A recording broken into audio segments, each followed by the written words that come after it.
Els centres de reducció de danys busquen reduir els problemes per a la salut física i psicosocial de les persones amb addicció a les drogues.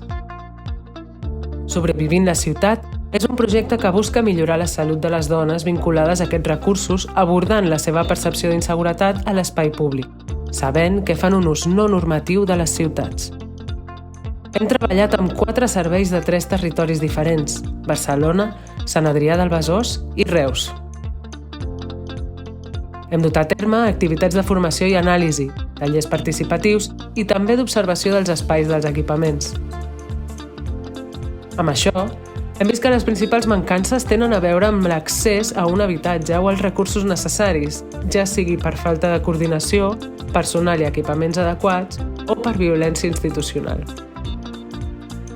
També s'ha fet palès que les dones amb addiccions pateixen discriminació en l'atenció a les violències masclistes. L'espai públic és hostil amb aquestes dones i la manca d'espais per descansar i socialitzar impacten de manera directa en les seves vides quotidianes. A més, els centres de reducció de danys estan dissenyats amb criteris sanitaris, que en general no inclouen la perspectiva social.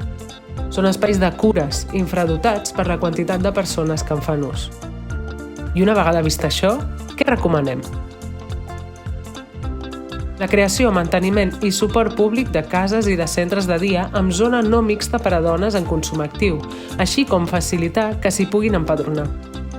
La formació antiestigma sobre drogodependències amb perspectiva feminista interseccional a les taules de seguiment del circuit contra les violències masclistes. Recomanem també una millora del disseny de les sales de consum supervisat i dels espais post-consum, així com l'adequació dels espais de calor-cafè.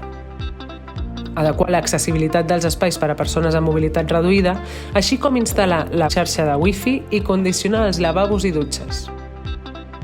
Per a les persones treballadores, adequar les sales de descans amb llum i ventilació natural i prou espai perquè totes hi tinguin cabuda. Finalment, a l'entorn pròxim a l'equipament, recomanem la instal·lació de lavabos públics i l'adequació dels espais d'espera com a espais de socialització. Aquest ha sigut un projecte del col·lectiu Punt 6 amb subvenció de la Subdirecció de Drogodependències del Departament de Salut i del Departament d'Igualtat i Feminismes de la Generalitat de Catalunya.